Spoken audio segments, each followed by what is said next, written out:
e era a Constituição vigente à época. Então existia um Estado de Direito e era democrático naquela época. Então, com relação ao que você fala, pode ser questionado a natureza política do regime, a natureza política das ações, né? Mas o que eu procurei afirmar é de que as torturas que foram praticadas naquela época, né, por agentes da ditadura, não eram ações políticas, né? Eles não estavam autorizados sequer pelo Estado Democrático de Direito.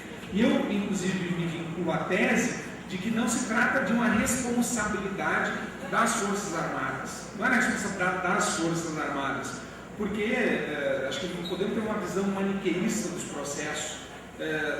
As instituições, elas são compostas de seres humanos, que por sua vez têm virtudes e também defeitos. Então você querer estereotipar como se todos aqueles militares do período simbolizassem essa barbárie, é generalizar algo que não é possível, né? Então, existem atos também que podem ser reprovados de um lado, atos que podem ser reprovados de outro lado também, né? Agora, o que se questiona é essas barbáries. Então, isso não foi a tortura, esses crimes todos que eu relatei a você, não foram praticados.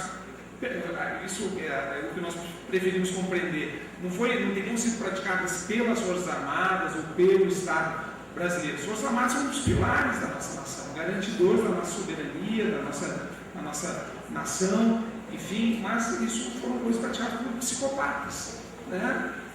Não tem problema sendo gravado, filmado, né? Afirmo, mais uma vez, esses foram gestos, ações praticadas por psicopatas, criminosos, né? Ações dessa natureza, não pelo regime como um todo. Então o regime, ele pode ser a incidência, a agência da lei de anistia, ela pretendeu tutelar as ações que foram empreendidas pelos governantes nesse período, mas a tortura é uma outra coisa. Então, não sei se foi o que você diz aqui, as pessoas algumas pessoas tentam legitimar essa prática dizendo assim, isso é interrogatório, e eles eram opositores políticos ao regime, então teria que fazer esse interrogatório. Mas não é isso. Bem, meu nome é Fábio e eu estou aqui perguntando só porque ficou alguma dúvida. O senhor falou que essas indenizações milionárias são excepcionais.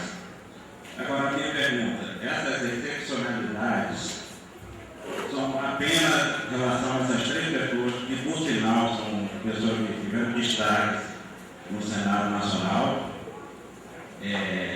Outra pergunta, a questão do Cabo Anselmo, como que a anistia, a Comissão de Anistia está analisando essa questão, uma vez que ele foi tido como o fator que provocou, um dos fatores que provocaram o golpe, né?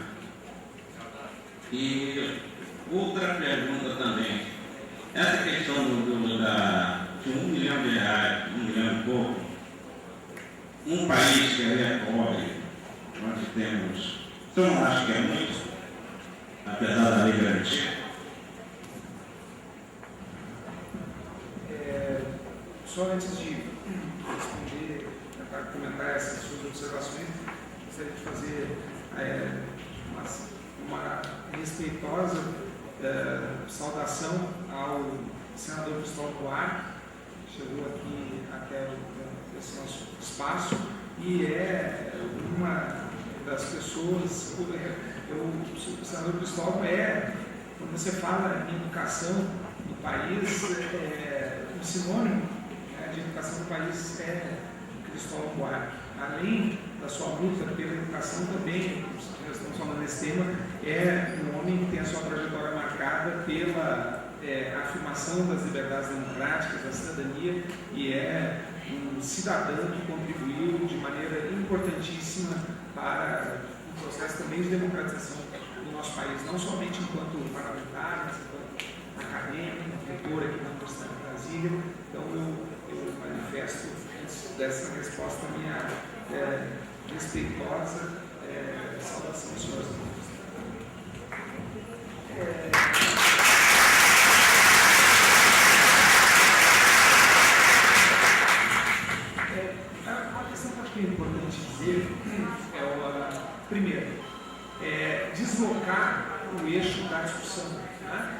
que não significa se furtar, né, do enfrentamento de questões como essa que você levanta. Então, o Instituto da Anistia Política no Brasil, ele, como eu falei, indenização nenhuma tem condições de indenizar determinadas situações dessa natureza, né? Então, eu não tenho dúvida de que a grande maioria das pessoas postula, né, como a grande tutela que a pessoa vai buscar na comissão é o reconhecimento da sua condição de anistiado e anistiada política, né?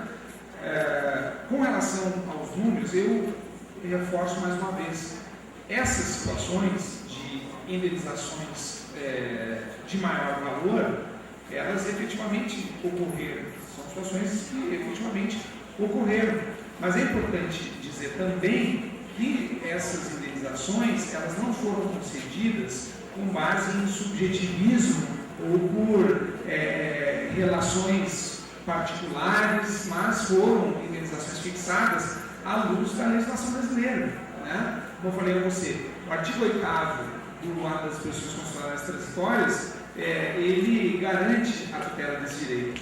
A Lei 6689 garantia esse direito. A Lei 10559, ela garante esse direito. Eu compartilho desse seu entendimento, né? Eu tenho apreciado uma série de requerimentos que reivindicam, né, a reposição do status falante, né, em uma reparação de um valor significativo. E posso dizer a você que é uma compreensão do ministro Tarcísio Genro, do presidente da Comissão de Anistia e dos conselheiros e conselheiras da comissão, de que as indenizações, que são garantias constitucionais, garantias legais, elas devem ser fixadas sim, né, com base nos princípios da proporcionalidade e da razoabilidade.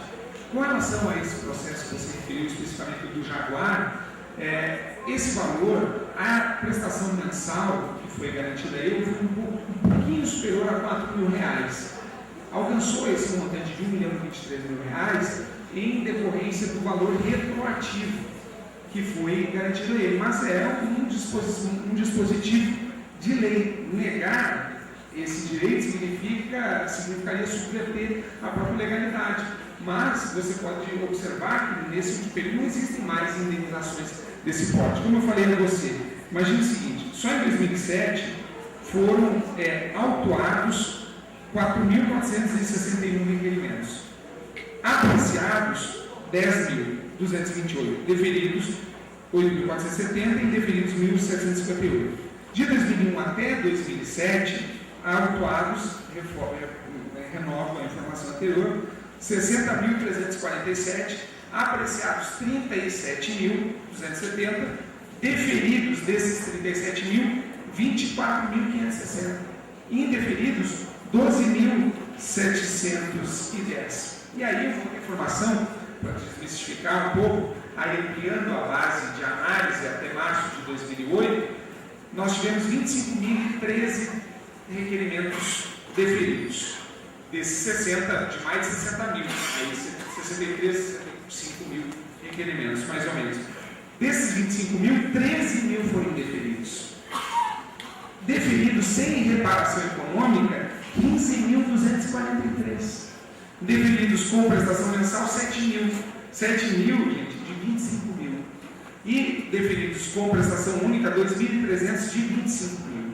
Então, são informações que são importantes para desmistificar um pouco esses estigmas, né, e deslocar o eixo, né, dessa discussão economicista. Nós estamos discutindo a afirmação da democracia, né, garantia do Estado democrático de direito, né, aperfeiçoamento das nossas instituições democráticas. O país avança, como eu havia referido, aquela expressão da presidente Bachelet. Para que você cure as feridas, é necessário sim lavá-las.